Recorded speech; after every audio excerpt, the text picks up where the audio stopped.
Hey guys, Kiwi here. In this video, I'll be discussing the Red Eye Rick scenes from episodes 801 and 809 of The Walking Dead, now going into the Season 8 finale. With that being said, major warning of spoilers for everything in the show up to episode 815, and let's jump right into this. So, we finally get to see the big finale to All Out War, which apparently also has many conclusions to multiple different story arcs currently going on. Not only will we conclude the war, but characters within the war will have their own individual stories concluded as well. Rick has had possibly the most traumatizing thing happen to him this season, his son Carl dying, and going into the finale he's just now beginning to cope with it. Now as far as the episode name goes for the season 8 finale, the word wrath definitely has to do with the quote, "My mercy will prevail over my wrath." This is the line that Sadiq said to Carl in the premiere, and this is what we saw Red-Eyed Rick repeat during the flash forward. Since this is the last episode of season 8, along with the last episode of All Out War and the Savior story arc in general, this will be the episode where Rick somehow manages to beat Negan and take him captive. Thinking about Carl and his ideas on his deathbed, along with his letter, will most likely spark something in Rick's mind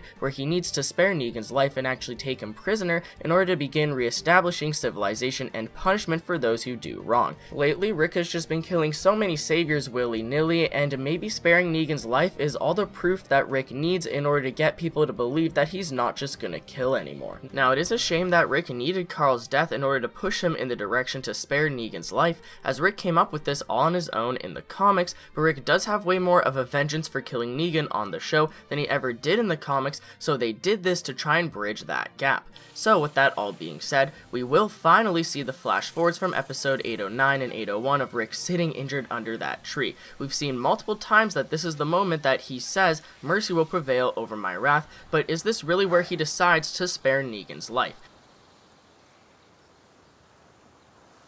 My mercy prevails over my wrath.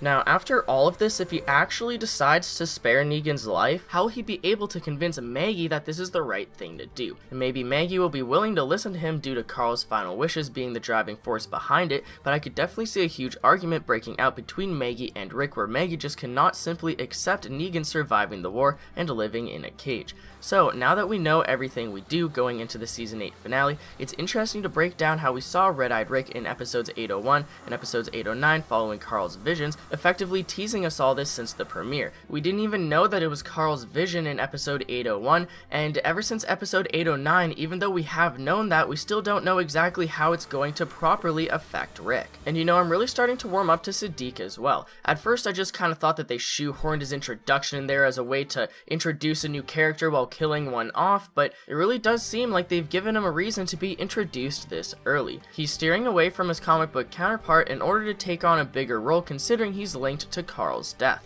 Not only that, but he's even more important now that we know that he can help out as a doctor. Introducing him this early just means that he has more time to show character development on screen, and he's still alive in the comics right now, so if they adapt things from future arcs, I feel like he's gonna be around for a while. Now, I really do enjoy the opening minutes for the Season 8 finale and how Rick and Sadiq actually talk about Carl, and he's really actually helping out Rick here, and I hope that continues. When we first heard Sadiq say the "mercy will prevail over my wrath" line when that scene was actually released as a sneak peek for the Season 8 premiere, I had no idea that it would become such an important aspect of this season's story in general. I've been through things too. My mom, she also said that, "May my mercy prevail over my wrath."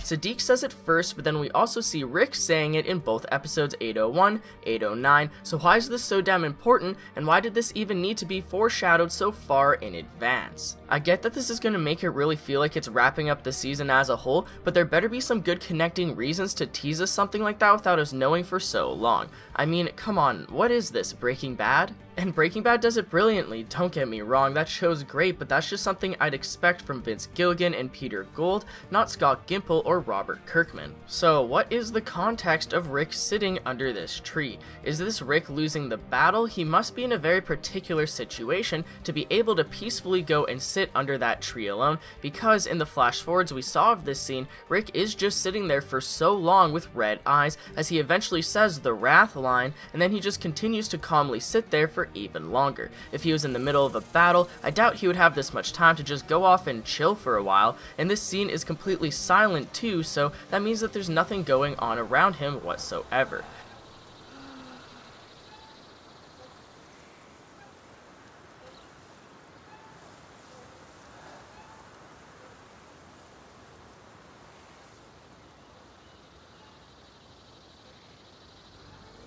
We see Rick walking into the season 8 finale open field with Maggie and everyone else from the hilltop. So how does Rick end up alone under a tree? Is this after the battle is over and Rick just kind of wanders off? Even if Rick did get injured during the battle, it would be very unlike him to just run away and retreat, abandoning the battlefield, so I'm leaning towards this actually happening after the battle is completed. Oh, and as a side note, depending on how bad Negan's ambush gets in the finale, if some main characters get wiped out, this would just pile on top of Rick's emotional problems. So what do you guys think? Is Rick sitting under the tree going to be shown at the end of the episode after the battle has already been won, or does this happen partway through the episode? Is this Rick feeling sad and upset over thinking that he won't be able to make Carl's vision come true? This could be Rick weeping in depression and negativity, but I don't think he's just gonna sit down and quit, so it could be Rick finding the motivation he needs to stand up and finish the war, or just move forward in general. Maybe this is the moment where everything clicks in Rick's head and he becomes clear what he needs to do. Either way, when Rick is sitting under that tree, as I've said, I believe that he's thinking of Carl's vision of the future one way or another. Rick wants to make it real as he promised Carl, and he's probably thinking back to how he felt when he promised Carl that. Now, if this is after the war, maybe Rick is thinking about all the awful things that people like him and Morgan had to do in order to win the war. Carl wanted Rick to finish the war with a morally correct viewpoint, but Rick stooped to whatever he could to get the upper hand, such as lying to those saviors in that bar just to betray them. The ironic thing is that Rick also did those things to distract him from Carl's death, but if he would have just paid attention to what Carl was actually implying, and if he would have actually just given it a chance, maybe Rick wouldn't be in such a corrupted standpoint. Carl wanted Rick to be able to live with himself afterwards, but how is that possible if Rick has to resort to playing dirty? Fans are starting to truly question Rick's character as he is riding a fine line. I feel like he's thankfully being pulled back into reality as he learns to acknowledge Carl's death by reading his letter and talking to people about it, such as Michonne, Daryl, or even Sadiq, so hopefully he stays on the right track, but he is going to have to acknowledge the bad things he's done, and he's probably going to feel guilty for it. Even if he starts to realize what Carl truly meant in his letter, he's still stubborn to take Negan down no matter what, so we'll just have to wait and see what decisions he will make in the Season 8 finale. Hopefully Rick will walk away from that tree with the motivation to continue and move on and reestablish civilization while sparing Negan's life in the process.